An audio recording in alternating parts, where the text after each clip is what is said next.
Welcome to this series of videos which support centres in training their invigilators by covering the relevant contents of JCQ's Instructions for Conducting Examinations publication. In this video, we focus upon the responsibilities placed upon an invigilator to ensure that an exam is started in line with JCQ regulations and conducted according to the requirements to maintain the integrity of the exam, ensure a level playing field, and to enable every candidate to perform to the best of their ability.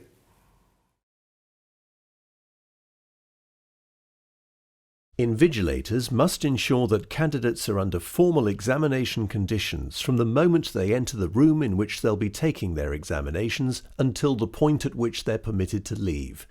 This means that candidates must not talk to, attempt to communicate with, or disturb other candidates once they've entered the examination room. Before starting an examination, the invigilator must ensure that candidates are seated according to the set seating arrangements, informed that they must now follow the regulations of the examination, asked to check that they've been given the correct question paper for the day, date, time, subject, unit or component and tier of entry if appropriate, told to read the instructions on the front of the question paper, asked to check that they have all the materials they need for the examination, told about any erratum notices, instructed about emergency procedures.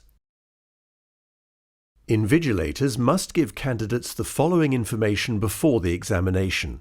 A recorded version of the suggested JCQ Invigilators announcement in Instructions for Conducting Examinations, Appendix 3, is available on the Exams Office website.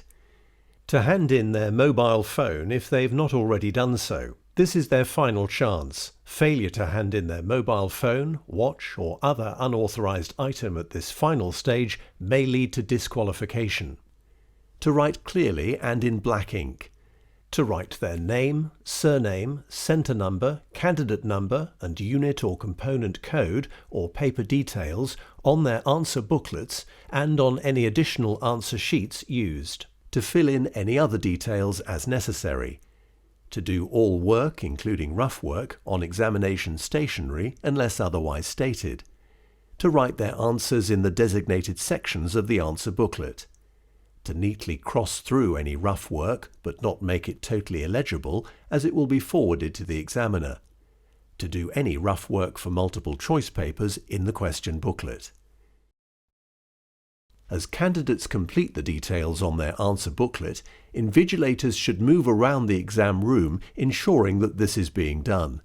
Your exams officer will confirm whether an invigilator is required to read the instructions on the front of the question paper to candidates. Candidates must not open the question paper until the examination begins. The invigilator must announce clearly to the candidates when they may complete the details on their answer booklet, when they may begin to write their answers, this is the formal start of the examination, the time allowed for the paper, that they're not allowed to communicate in any way with, ask for help from, or give help to another candidate while they're in the examination room, that invigilators can only answer questions from candidates about the instructions on the front of the question paper. Candidates sitting timed art examinations must be reminded that their examination must be carried out under formal examination conditions, that the work produced during the timed test period must be their own, that they're not allowed to communicate in any way with, ask for help from, or give help to another candidate while they're in the examination room.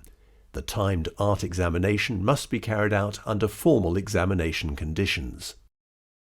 An invigilator will be committing malpractice if they direct candidates to particular questions or particular sections of the question paper, make any comment where a candidate believes that there is an error or omission on the question paper.